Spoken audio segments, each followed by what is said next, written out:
I fell into a relationship at 16. By 18, I was pregnant, and I was terrified. I didn't know what to do. Now, this is 1972, so before Roe v. Wade in the States, and I lived in New Jersey at the time, and abortion was illegal. So I went to New York because I didn't know what to do. I remember going to Planned Parenthood in New Jersey, and they asked me, do you want this baby or not? They didn't counsel me, they didn't do anything. And I thought, well, I can't. I want to be a Broadway star. I have my whole life ahead of me. My family will kill me. I can't let anyone know. So they booked me an appointment in New York. I went in, and the saddest thing to me is I remember the doctor saying to me, it's a good thing you came in this week. Had you waited 1 week, you would have been 4 months pregnant, and I wouldn't have been able to do that particular procedure. So at the time, I didn't fully grasp what it meant, but today I know. And here's the other thing. I held this secret for 46 years. You know, we talk about the God Dare. My most recent God Dare was putting that chapter in the book, because when I started writing this book 8 years ago, I was too afraid to even mention this, but the Lord just started pressing me last year. It was like, you need to talk about this. You need to set yourself free from the guilt and shame. And when you realize that 1 out of 3 women have had an abortion, there's a lot of us that have held on to this secret for many, many years, and it's just time to just set that free. You set yourself free when you can see that God can redeem anything. I know now that I'm forgiven, I'm redeemed, I'm set free. I know God loves me. I have no fear of that. And I have no fear of telling this story anymore, because if it will set one woman free, then I've done my job. And I just knew that was part of why the Lord wanted me to put this in the book, because so many women have dealt with this, and so many men have been a part of this. So it was just something I couldn't say no to the Lord on this. Okay, well, we're going to take a quick break. You then enter into the Broadway world. Yeah. And you end up starring in The King and I with Yul Brynner, doing very well. It's a lot of success. But in that journey, it's kind of one of your first God dares. You encounter God, first of all, and maybe you can share that story, but also that he challenges you to leave this world. Yeah, he did. After The King and I, well, I met my husband on The King and I. He was the associate conductor, and we truly fell in love across the footlights, because I just saw him down in the orchestra pit, and I had to have him. So we met, we got married after I left the show. Then we got saved. We met the Lord together on the same night. We had a dear friend who is a born-again Jewish gal who kept inviting us to church. She just kept inviting us, and we kept saying no. She kept inviting us. Finally, you can't say no every time. Right. So we finally said, okay, we'll go on a Friday night. She said, you'll love the music. And we went, and it was just incredible. We both got saved on the same night. God just knew it was our time. We met him, and then we had our daughter about a year later, and about a year after that, God just started stirring in our hearts as we were really beginning to follow him and learn who he was, read the Bible, go to church regularly. And he just gave us both an unease about the world that we were in. And we were doing well. We were both working in New York theater. He was conducting, doing all kinds of things. But God just started nudging our spirits to lay that down, walk away. We didn't know why. We didn't know what we were supposed to do. But we ended up laying down our careers, which everyone thought we were crazy, because when you're doing well in something, you don't just walk away from it. But God asked us to, just kind of like he did with Abram, to just say, leave everything you know and go to a place I'll show you. I'm not going to tell you, but I'll show you. And it was sort of like that with us, that we just walked away from that world, moved to New Jersey, still 45 minutes from Broadway, eventually moved to Florida when Franny was about 7. But yeah, it was just one of those crazy things, home business, homeschooling. And then I know now that it wasn't just about us. I wanted to be famous. I wanted to be a Broadway star. But a lot of times what I see God do is he'll allow your ceiling to become your child's floor. Yeah. And though we had all that experience in that world, we were able to help her navigate where God was going to take her, because God's always looking down the generations, don't you think? Yeah. It's not just about us. It's about our children, their children, and he's just looking down generations that we can't see, but he can see, and he knew the plan for her. So explain the God Dare and the premise for what that means. The God Dare, it's like a spiritual bungee jump. God's giving you this crazy, wonderful, terrifying idea that you think, God, there's no way I can do this. You've got to help me. You're calling me to do something that I'm not equipped to do.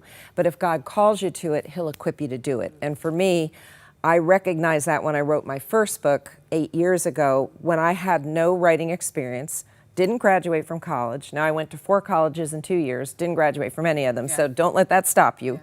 I had no platform, no one to publish it. Like, none of it made sense, but God was telling me, you're to write a book about what you did to raise your daughter to find her purpose.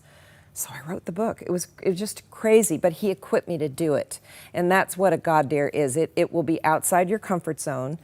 It will cause you, blood, sweat, and tears really are going to typically accompany a God dare, because it's not always easy, but it will always change the world. And when you take a God dare, you can then call yourself by another name. I can now say, I'm an author, I'm a writer, I have my second book out. It makes no sense, and God dares won't, but I see it all through Scripture, and that's what I do in the book, is I connect parts of my story to just different biblical characters. And parts of your story is infertility, struggling to have kids. You wanted to have a lot of children. Also a number of failed adoption attempts. And you admit that there was a time where you were just very angry at God, which led to depression and addiction to Xanax. Yeah. Well, that was later on. That was more in these last few years. Okay. That was an anxiety thing that just fell on me, and the only way I knew how to get out of it was taking Xanax for a year, but that didn't work for me, so I'm not on that anymore. But with the infertility, it caused me to really question God. The thing I want is good. I want children. I'll raise them to follow you, Lord, and you're supposed to be a good father, and all the things. I had to learn to want God for who he is, not for what he gives. And that was a big lesson. It took me many years, because I just really fought with him over having only one child. I wanted more. We kept trying to adopt. Finally, I got it through my thick head that you're having one. And now the years have given me perspective. And I can look at my daughter's life, see the impact she's had, not just on music, but on people turning their hearts to the Lord because of hearing her songs and following her. So her path has been the right one, and we were to pour into her. And I see it now that had I had the 5 kids I thought I wanted, I wouldn't have been able to put into our daughter what she needed to accomplish the things God had for her. That's what I mean about the generations. He was looking at her, and now he's looking at her kids. What are they going to do? So I think it was all a part of it, but it did cause me to go through several years of just being angry at the Lord and not understanding, but he just had to get it through my head, and it took me a while. I get it now, but it was just a difficult time because I couldn't understand it. Yeah. And now looking back at now seeing Francesca's success, what have you learned through that process of going through, again, as you said, failed, just wanting to have more children, even trying to adopt and that not working? What have you learned from her? I think just that God's purposes are good. He knows so much better than we do. We think we know. We think we know what we want. And it may be valid, but if it's not his will, he's not going to give it to us no matter what we think. His will be done. So I think just to encourage anybody that's listening that's not getting that thing they want, really seek him out on what is his will for you? What does he really see? Because it just makes so much sense now in my life, but I have the years of perspective.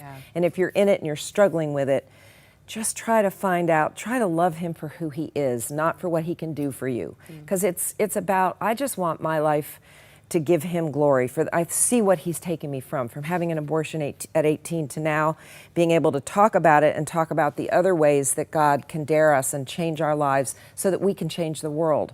Because I'm convinced we're all here to do that. If we'll take the God dare and do what he's calling us to do, jump out and do that scary thing. Yeah. I think there are going to be people watching who feel like God is silent right now. And just trusting that he has something in store. Francesca's a perfect example of that. Your life, Kate, is a perfect example of that. Can you give a word of just encouragement to somebody that might be watching, sitting in that silence right now? Oh, yeah. Silence, I think that's one of God's biggest training grounds, the desert, where you just can't hear anything, you can't see or feel. It's like, God, am I in trouble? Are you disciplining me? You don't like me anymore? What's going on? But I think what he does when he puts you in that place, he's drawing you deeper. He's saying, come out, come to the deep water where you can't feel your feet on the bottom.